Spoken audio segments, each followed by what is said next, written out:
Have you ever wondered how memory works and how you can utilize this to improve your grades and performance in school? Well, this video is perfect for you.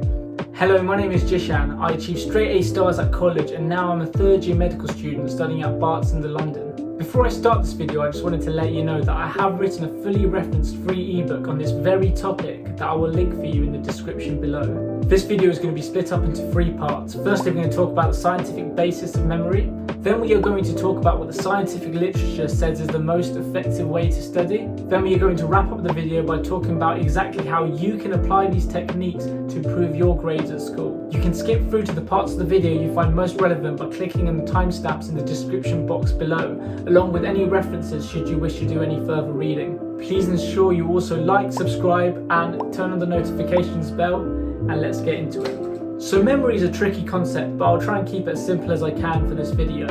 Our brain is made up of 86 billion cells that are known as neurons. How these neurons work is they communicate to each other by ways of electrical and chemical activity. Synapses is the name we give to the junction these cells come into contact and communicate with each other. Synaptic plasticity is a term used to describe how the strength of these synapses can be modified to increase or decrease the strength of communication between these neurons. Memory and how well we remember information is largely dependent on the strength of these synapses. Long-term potentiation, or LTP, is a term used in neuroscience to describe how synapses can be strengthened the more we stimulate them, either by frequency or the amplitude by which we use them. So in other words, the more we visit certain pieces of information, or the harder our brain works to retrieve a certain piece of information, will induce LTP. Donald Hebb famously said, "Cells that fire together wire together." How LTP works is essentially the high frequency and strength of these signals causes a change in molecular and gene expression of that neuron, causing it to display more receptors.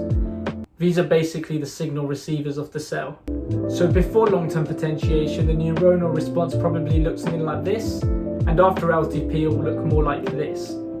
On the other hand, as you may expect, if we do not revisit information, the opposite can also occur, and we call this long-term depression, or LTD. In other words, use it or lose it. So what do studies say are the most effective way to induce LTP? Well, the answer is 2 things: active recall and spaced repetition. Before we talk about these 2 terms, I just want you to have a think about what techniques do you use to currently study? Perhaps it's highlighting the text, maybe it's reading and rereading the information, or maybe it's summarizing your text. Well, these are the most common techniques used by students, when actually studies show that these are proven to be the least effective ways to study.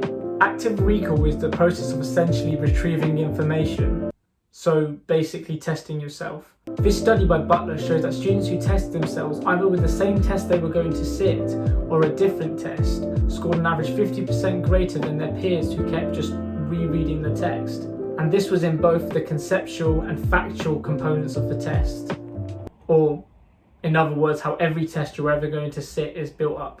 Hopefully you're convinced now that active recall is a far superior way to study. If not, this study by Karpicke and Blunt shows students who practice active recall scored significantly greater than their peers who simply reread the passages or did mind maps.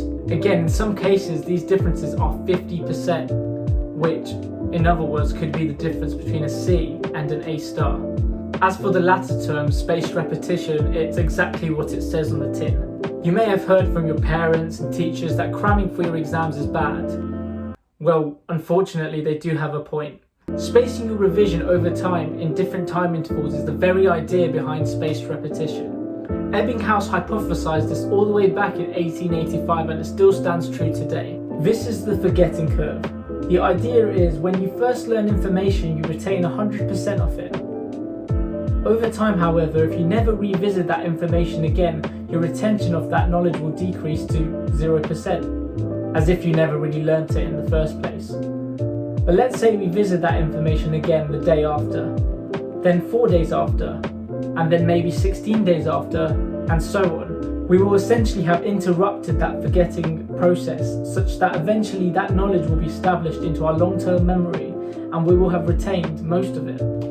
Okay, so you're probably thinking, I know all about synaptic plasticity, LTP, active recall, spaced repetition, but How do I incorporate this to improve my grades? Well, these days there are fantastic apps that incorporate the very ideas we have talked about in this video. An app I personally use is Anki, not sponsored. It is a free flashcard app that makes you actively recall your information, and depending on how difficult you found a specific card, it will test you on it again in an appropriate number of days. This is the spaced repetition component of Anki. I spend about 30 minutes of Anki every day, and this has improved my grades by 20% since I first entered medical school. I only spend 30 minutes, as I strongly believe just 30 minutes on Anki is far more productive than hours and hours of rereading, highlighting and summarising your notes.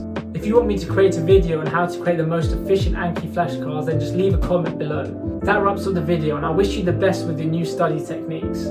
If you have any questions, then please feel free to leave in the comments below, or alternatively you can email me, which you can also find in the description below. Thank you very much for watching.